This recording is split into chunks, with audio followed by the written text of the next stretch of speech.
Dear Patriots, before the news starts, please subscribe to our patriotic channel by clicking the subscribe button. Give us a thumbs up to this video. Don't forget to leave your opinion below in the comments section. Share the news on Facebook and Twitter so your friends see it. Thank you. Sarah Sanders sets internet on fire with Brutal4 word response to Jeff Flake's resignation speech attacking Trump. Jeff Flake just shook up the political world and announced he will not seek re-election. Flake has been a far too frequent critic of President Trump, and Trump decided to do something about it. He got firmly behind his primary challenger, Kelli Ward, who has relentlessly attacked Flake for what he has done to Trump and has seen her numbers skyrocket while Flake's fell off a cliff. So today, not really having any choice because he will lose, Flake announced he will not run for re-election. But the manner in which he announced his resignation was uncalled for and a bit obnoxious. Of course, he ripped Trump from the Senate floor when he made his announcement. Flake actually said this on the Senate floor about the sitting President of the United States of America. Reckless, outrageous, and undignified behavior has become excused as telling it like it is when it is actually just reckless, outrageous, and undignified. And when such behavior emanates from the top of our government, it is something else. It is dangerous to a democracy. Wow, he sounds like Nancy Pelosi, doesn't he? He continued. None of these appalling features of our current politics should ever be regarded as normal. We must never allow ourselves to lapse into thinking that is just the way things are now. If we simply become inured to this condition, thinking that it's just politics as usual, then heaven help us. Flake went on and continued to hammer at Trump in his sky is falling way and blamed him for basically everything wrong in America. Most senators, including John McCain and Bob Corker, rose and gave Jeff a standing ovation, although we aren't sure if they were cheering his resignation or his Trump bashing. The media of course descended on White House Press Secretary Sarah Sanders demanding a reply from Trump. She said she hadn't spoken to Trump about the big resignation and then glared into the cameras and finished off the carcass that is Jeff Flake's political career with a brutal one-liner. Based on the lack of support that he has from the people of Arizona, it's probably a good move. Probably a good move, the absolute perfect four-word response: classy, funny, on point, and above all brutally honest. Good job, Sarah. Jeff Flake's political career is over. Trump won again.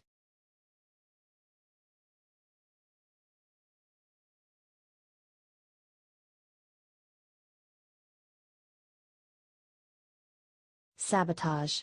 After latest attack, Sarah Sanders gives media quote they did not want to print. As press secretary for Donald Trump, Sarah Huckabee Sanders has faced her fair share of media hostility. Lately, however, she's never been attacked more. So she's striking back in a hilarious way. "I've never been attacked more, questioned more," Sanders said during a panel held by George Washington University. "I was called a liar by a major network in an official statement. I've been called outrageous things on air, and it goes unquestioned, no pushback. I do think that there is a greater sense of hostility that I've seen in this administration than in previous, and I think that you see them reflected in the numbers, in the coverage," said Sanders.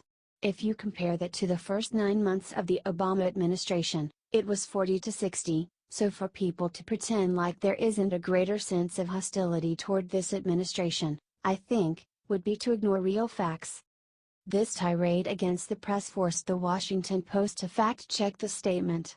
Their findings were probably hard to swallow for the liberal paper. 93% of the coverage of Trump was negative and 7% positive, they conceded. Indeed, studies have shown overwhelmingly negative coverage of Trump in the mainstream media. This is a masterclass in media trolling. The media have to report on Sanders, so she's using them to wage war against themselves. Sarah Sanders knows exactly what she's doing, and she's doing it really well. Comment well played and share if you love Sarah Sanders' stiness. She learned from the best, and now she is the best defender of the president.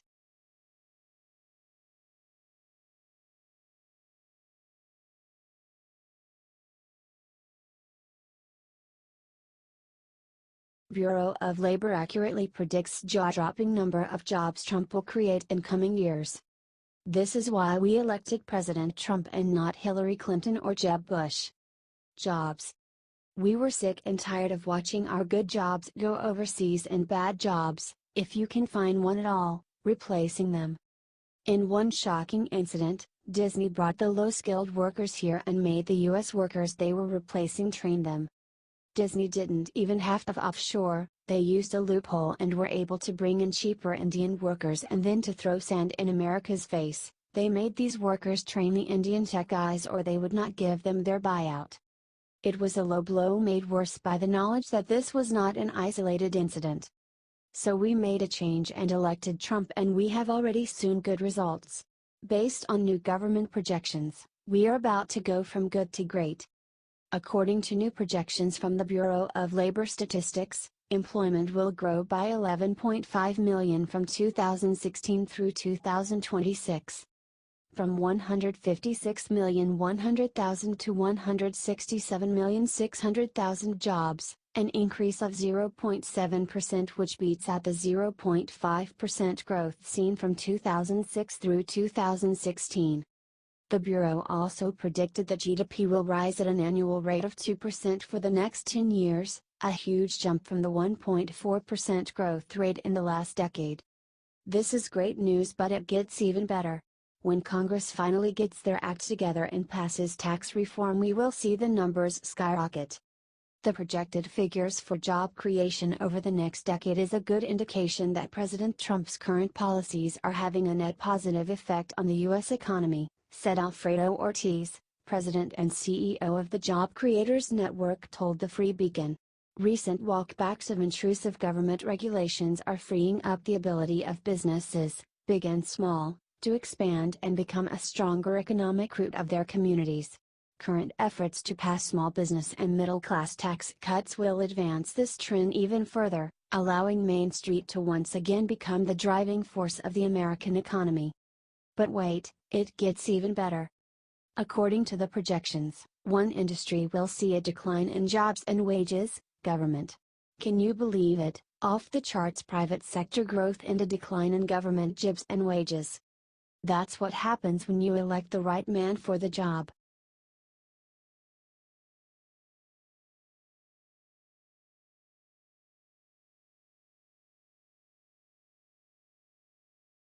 Bill O'Reilly comes forward, exposes game-changing $200,000 bribery plot to destroy Trump. Bill O'Reilly is, thankfully, one of President Trump's strongest supporters and is one longtime friend who has not tried to score points or get famous by attacking Trump. But he knows they are out there, people who would do anything to take down or severely damage President Trump. The left will literally stop at nothing in their quixotic quest to take down Trump and his presidency. Which means they hate democracy because Trump won, fair and square. America had to make a choice and we made it. History, not jealous liberals, will be the ultimate judge of Trump's 2 terms. And maybe that is why they are so terrified of Trump. He is a game-changing candidate and the establishment will never be the same. Their power will be gone with their corruption and their bloated government salaries and even more bloated no-bid government contracts. And then there are the lobbyists who know the gravy train is coming to an end. It is under these conditions you should listen to what Bill O'Reilly and his team of investigators just discovered. Bill O'Reilly just revealed to Newsmax stunning details of the shocking attempt to ruin President Trump's reputation. O'Reilly said his investigators had uncovered an audio recording of an anti-Trump attorney offering a $200,000 bribe to an identified woman to file false sexual harassment charges against Trump. It exists, O'Reilly said. We have urged the person who has the tape to hand it over to the U.S. attorney, because my investigative team believes there are 3 separate crimes on the audio tape. Yes, we want this sick plot and the sicker plotters to face justice. Good work, Bill. It's related to my situation, O'Reilly added, and when the tape emerges, you will see why. I can't say any more than that, but it is related to my situation. Share this if you support President Trump against these scandalous and illegal attacks.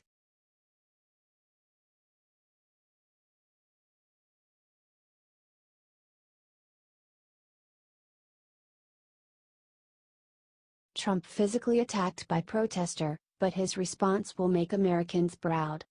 Donald Trump was attacked today by a man named Ryan Clayton, according to CNN.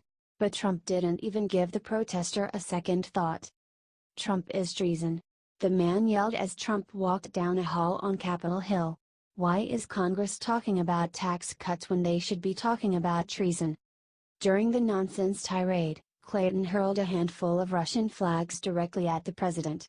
Despite nearly getting hit, Trump didn't even flinch. Trump kept walking forward, ignoring the insane man, which is absolutely the correct thing to do. He even gave a casual thumbs up to the press. Trump has been remarkably good at fending off these accusations of Russian collusion. It helps that the accusers have no facts, but the president's ability to make them seem silly and foolish have mostly buried the story despite the mainstream media's efforts. But there are still crazy men like this, who think Trump directly conspired with the Russian government. Luckily, Trump didn't even acknowledge this small man's existence. Comment "We love Trump" and share if you're proud of how our president handled this scary moment. Other presidents may have run for cover, but Trump was unafraid.